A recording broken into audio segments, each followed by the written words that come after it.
Cover crops aren't required in every situation. This is a key theme throughout my book, Practical Regeneration. In this episode, I'm going to talk about the development of no-till and how it might give us some clues on how to think through where cover crops work best. So welcome to the 6th season of Plants Dig Soil, a podcast about realistic regen ag. I'm your host, Scott Gillespie, and I'm an author and independent agronomist from the Western Canadian prairies, specializing in climate-smart agriculture. I discuss scientifically proven practices that benefit the planet and, just as importantly, farmers' economic sustainability. So be sure to visit my website, www.plantsdigsoil.com, to learn about my book, Practical Regeneration, and for the services that I offer for farmers and agribusiness. So let's imagine we're in the space station orbiting the Earth every 90 minutes. We'll focus on North America because it's the area that I know the best. If you're able to watch the landscape change through the middle area, the border between Canada and the United States, you'd see a stark contrast west to east. The prairies of Canada and the plains of the United States are vast areas east of the Rocky Mountains and generally referred to as the West. There's the West Coast, of course, but we'll focus on the West as that's where I live and work. For the majority of the year, you'd see it either white with snow or brown. Only in a short time, June and July, would you see it green. In wetter years, you'd see it green up a little earlier and last a little later. But in the past few years of drought, you might not have even seen it green up. Now, the greening comes as crops emerge and the grasslands come to life. The crops would be the greenest in June, but without rain, they really wouldn't show much. I noticed the grassland in 2023 hardly greened up at all. It's hard to overstate how dry it was. Our normal rain is about 350 millimeters or 14 inches. Last year, we received 160 millimeters or just over 6 inches.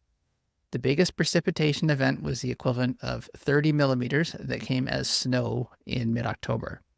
Most of our rain came a few millimeters at a time, and this hardly gets the vegetation wet and does not sink in far.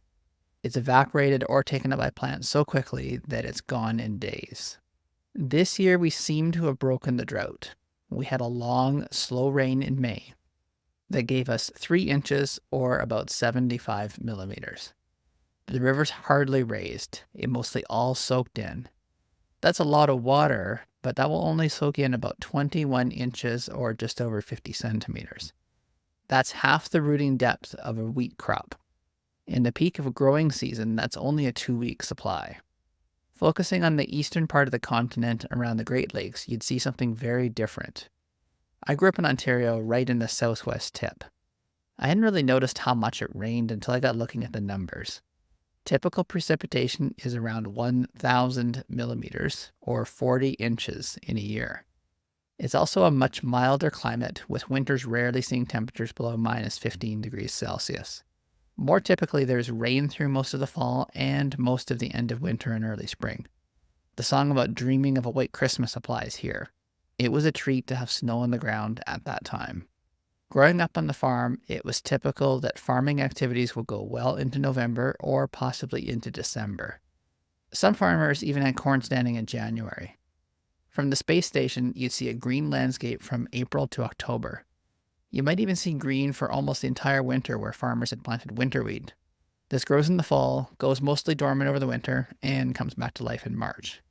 You might even see cover crops, though you wouldn't be able to tell what was a cover crop and what was not. It would just look green. So here's where I'm going with this. In the eastern areas where there's ample or excess rainfall, cover crops make a lot of sense. Recall that I said about 3 inches of water is needed to fill the soil profile to about half the rooting depth. If you get that amount of water or more when there's no crops growing, you have ample water to grow a cover crop. It might even help you at seeding time by using up the excess. It will very likely hold on to nitrogen and other nutrients that are typically lost to depth or tile drainage.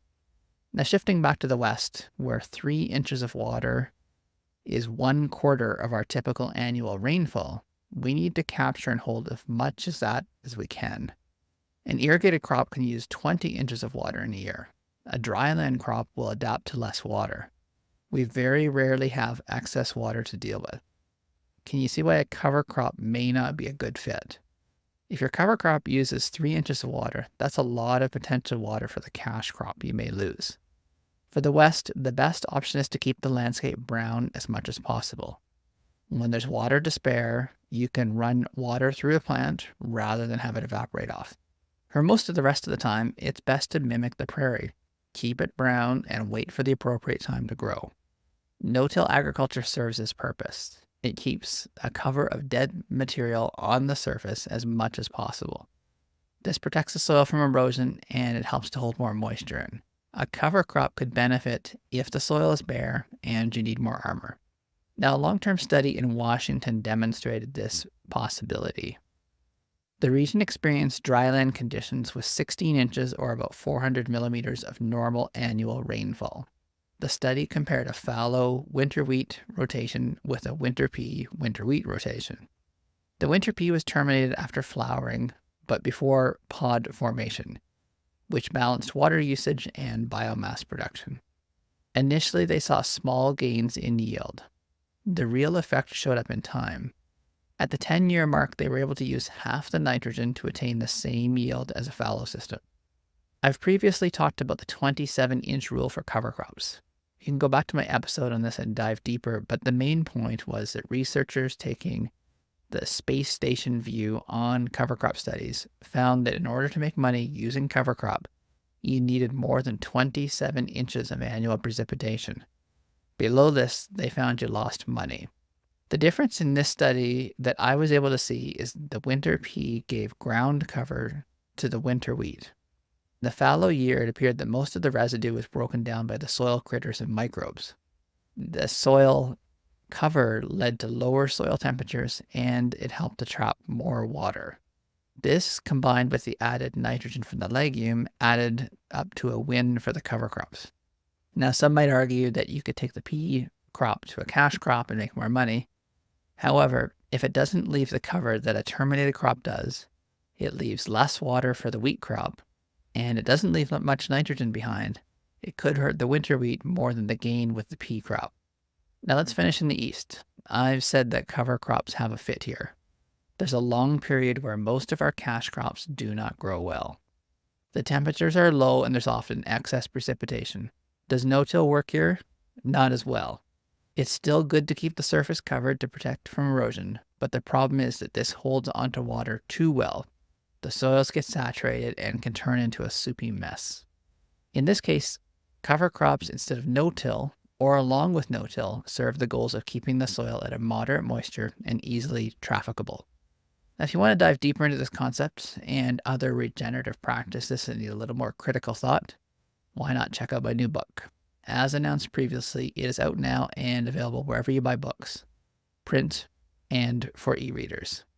Particularly relevant will be chapters 9 to 12 that go through the species, the mixes, and how to implement them. So thanks for listening. If you're not already subscribed, please be sure to do so. There are links in the description for my monthly newsletter delivered through email and LinkedIn.